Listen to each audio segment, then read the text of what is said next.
16 साल लंबे चले वियतनाम युद्ध के बाद दो कांग्रेसियों रॉबर्ट स्टील और मॉर्गन मर्फी ने सैन्य कैंपों का दौरा किया। सैनिकों से मिलने के बाद उन्हें पता चला कि लगभग 15% या इससे अधिक अमेरिकी सैनिक हेरोइन के आदी थे।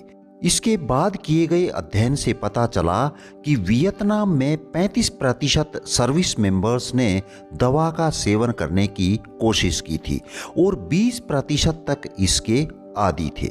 समस्या उनके पहले अनुमान से भी बदतर थी। इस खबर के बाद वाशिंगटन में गतिविधियों की बाढ़ सी आ गई। सरकार ने कमेटी का गठन किया जिसका काम नशे की लत से जूझ रहे सैनिकों का पुनर्वास, नशीली दवाओं के दुरुपयोग से रोकथाम और घर लौटने पर इन सैनिकों पर नजर रखना शामिल था।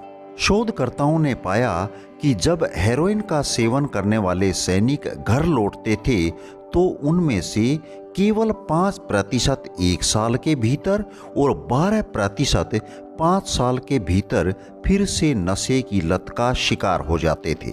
या फिर यूं कहें कि वियतनाम में हेरोइन का इस्तेमाल करने वाले 10 में से तकरीबन 9 सैनिकों ने लगभग रातों रात अपनी लत खत्म कर दी। इसके बाद शोधकर्ताओं ने ये खुलासा किया कि यदि एनवायरनमेंट में आमूल चूल परिवर्तन किया जाए तो व्यसन यानी कि बुरी आदतें स्वतः ही समाप्त हो सकती हैं। लेकिन वियतनाम युद्ध के दौरान सैनिकों को हर वक्त एक ऐसा एनवायरनमेंट मिला जो पूरी तरह से नशे के उपयोग को ट्रिगर करने वाले माहौल से घिरा हुआ था और नशीली ड्रग्स तक पहुंच आसान थी। युद्ध की वजह से सैनिक तनाव में रहते थे और साथ ही सैनिक पहले से ही व्यसन में लिप्त थे। ये उनकी पहुंच और भी आसान बना देता था, यानी कि आसमान से गिरा खजूर में अटका। जब एक ड्रग यूजर को रिहैब सेंटर भेजा जाता है तो वह वहां पर एक ऐसा माहौल पाता है जो कि इन नशों से बहुत दूर होता है। लेकिन जब वह वापस घर लौटता है तो उसके वही पुराने दोस्त और वही पुराना माहौल जिसकी वजह से वह व्यक्ति पहले इस लत का शिकार हो गया था, यही वजह है कि वह इस लत को छोड़ नहीं पाता है। और यही कारण है कि आमतौर पर हेरोइन का इस्तेमाल करने वाले 90% लोग एक बार फिर से इस लत के आदी हो जाते हैं। वियतनाम वार में किया गया ये शोध बुरी आदतों पर सेल्फ कंट्रोल के बारे में हमारी कई सांस्कृतिक मान्यताओं से अलग था। वो कैसे? वो इस तरह से, यदि आपका वजन बढ़ गया है या फिर आप किसी नशे के आदी हो गए हैं तो आपको बताया जाता है कि आप में सेल्फ कंट्रोल की कमी है, या फिर ये कहा जाता है कि आप एक डिसिप्लिन्ड इंसान नहीं हैं। इसका मतलब ये हुआ कि अनुशासन हमारी सभी समस्याओं का समाधान कर देगा। लेकिन यहाँ पर शोध तो कुछ और ही बोल रहा है।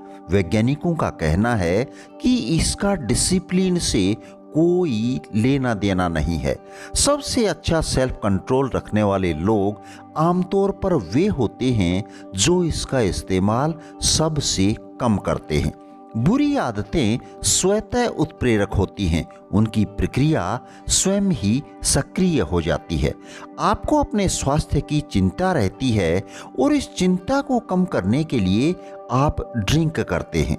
ड्रिंक करने से आपका स्वास्थ्य और भी ज़्यादा खराब हो जाता है और अब आप और ज़्यादा चिंतित हो जाते हैं।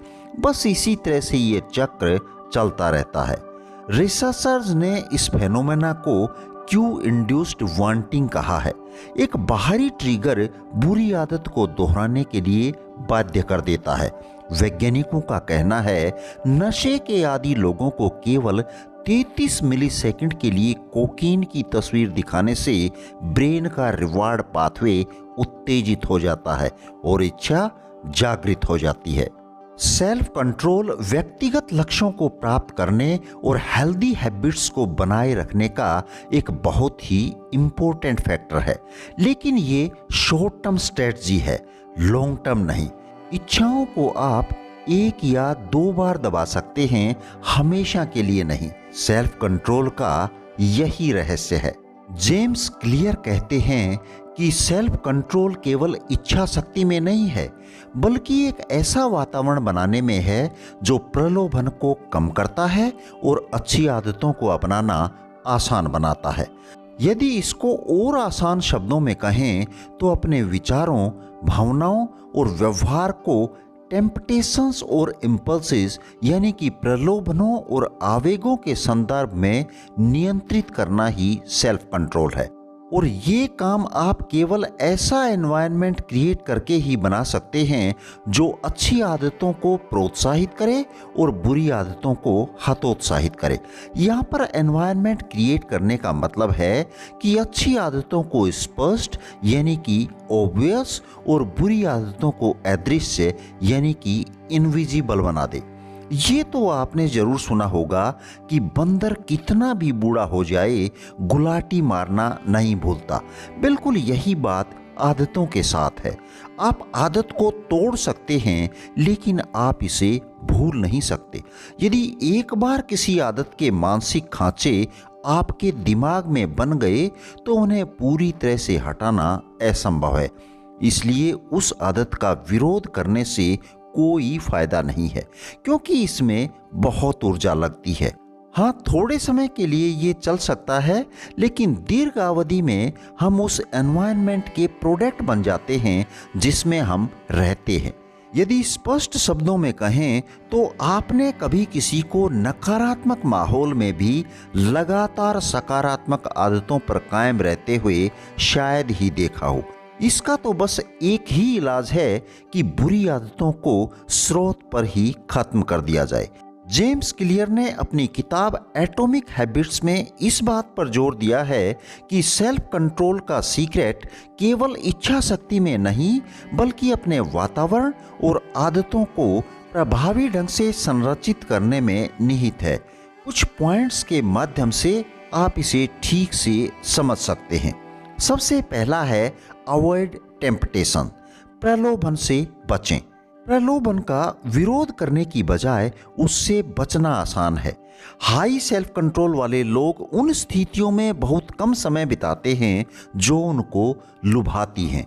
दूसरा, क्रिएट ए डिसिप्लिन्ड एनवायरनमेंट, एक अनुशासित वातावरण बनाएं। जैसा कि मैंने पहले ही बताया है, ये काम आप अच्छी आदतों को स्पष्ट और बुरी आदतों को अदृश्य बनाकर कर सकते हैं। यदि आप टीवी नहीं देखना चाहते हैं तो इसे बेडरूम से हटा दीजिए। स्मोकिंग नहीं करना चाहते हैं तो सिगरेट रखना ही छोड़ दीजिए। सोशल मीडिया नहीं देखना चाहते हैं तो फालतू के ऐप्स को हटा दीजिए। यदि सुबह जल्दी उठना चाहते हैं तो अलार्म घड़ी अपने पास रखिए। ज़्यादा पानी पीना चाहते हैं तो वाटर बोतल को पास में ही रखिए। यदि आप हेल्दी फूड खाना चाहते हैं तो जंक फूड को घर में घुसने ही ना दें। जाहिर सी बात है कि आप जो अच्छी आदत बनाना चाहते हैं उसके मुताबिक माहौल बनाइए। तीसरा, हैबिट फॉर्मेशन, आदतों का निर्माण। आप किसी आदत को जितना ज़्यादा दोहराते हैं उतना ही ज़्यादा आपका मस्तिष्क उसका आदी हो जाता है। अच्छी आदतें बनाने से आत्मनियंत्रण में उल्लेखनीय वृद्धि होती है। जेम्स क्लियर कहते हैं कि बड़े बदलावों की कोशिश करने की बजाय छोटे क्रमिक बदलावों पर ध्यान देना चाहिए। चौथा, the role of will power, इच्छा शक्ति की भूमिका। क्लियर कहते हैं कि इच्छा शक्ति एक निश्चित गुण नहीं है। ये तनाव और थकान जैसे अलग अलग फैक्टर्स के आधार पर फ्लैक्चुएट करती रहती है। इसलिए ऐसी दिनचर्या बनाएं जो लगातार सेल्फ कंट्रोल की आवश्यकता के बिना उनके गोल्स को सपोर्ट करे। पांचवां, डिसीजन एलिमिनेशन, निर्णय उन्मूलन। सेल्फ कंट्रोल को बढ़ाने के लिए ये एक प्रभावी रणनीति है। इसमें आप गलत और असंभव विकल्पों को छोड़कर सही विकल्प चुनें। जैसे कि खाने के संबंध में किसी को चुनने के लिए उन विकल्पों की संख्या कम कर दें जो विशिष्ट मानदंडों को पूरा नहीं करते हैं। इससे आपको सही निर्णय लेने में आसानी हो जाएगी। छठा, use habit stacking. Habit stacking का उपयोग करें। अपनी करंट हैबिट को आइडेंटिफाई कर लें और इसके शुरुआत में एक नया बिहेवियर जोड़ दें। इससे ये सुनिश्चित करने में मदद मिलेगी कि नई आदतें रास्ते में ना आएं। अब अंत में 7वां और last point, accountability and support system, जवाबदेही और सहायता प्रणाली। जब व्यक्ति अपने लक्ष्यों को दूसरों के साथ साझा करते हैं तो उनके प्रतिबद्ध रहने की संभावना अधिक हो जाती है। दोस्तों, मुझे उम्मीद है कि ये वीडियो आपके लिए अवश्य ही इंफॉर्मेटिव रही होगी। यदि वीडियो पसंद आई है तो इसे लाइक और चैनल को सब्सक्राइब करना बिल्कुल ना भूलें। चलिए फिर मिलते हैं ऐसी ही किसी दूसरी शानदार वीडियो में। तब तक अपना ध्यान रखिएगा और खुश रहिएगा। धन्यवाद। जय हिंद, जय भारत।